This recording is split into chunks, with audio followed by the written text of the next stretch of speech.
हाँ जी बेटा, so now our topic is the transport across the cell membrane. So there are two types of transport, active transport and passive transport. Active transport takes place with the use of energy, while passive transport takes place without the use of energy. It takes place against the concentration gradient.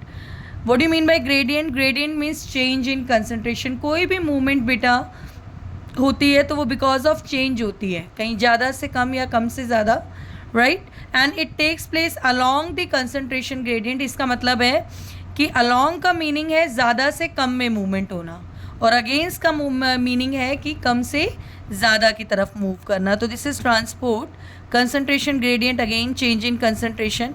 Passive transports के example and diffusion and osmosis, which is our topic. What is diffusion? Diffusion is the net movement of particles from higher concentration to lower concentration. ठीक है, so movement of substances from a region of higher concentration to a region of lower concentration is called diffusion. जैसे for example exchange of gases in case of amoeba. This is your amoeba. Amoeba में आपको पता है everything takes place through the cell membrane.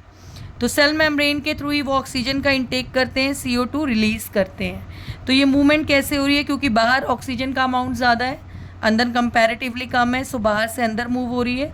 And same way में अंदर carbon dioxide ज़्यादा है, बाहर कम है, सो अंदर से बाहर मूवमेंट हो रही है। So this is also because of diffusion. Next होता है बेटा osmosis.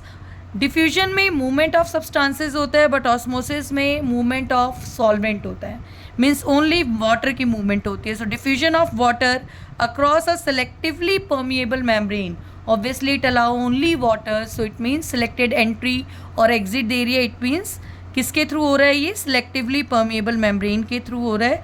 This is called osmosis. ठीक है, जैसे कि आप पढ़ते आ रहे हो, the movement of solvent molecule from a region of its higher concentration to a region of its lower concentration through semi permeable membrane is called osmosis, right? देख सकते हैं आप, अगर रूट्स में वाटर एब्जॉर्ब होता है so that enter by the process of osmosis. This is the example of osmosis.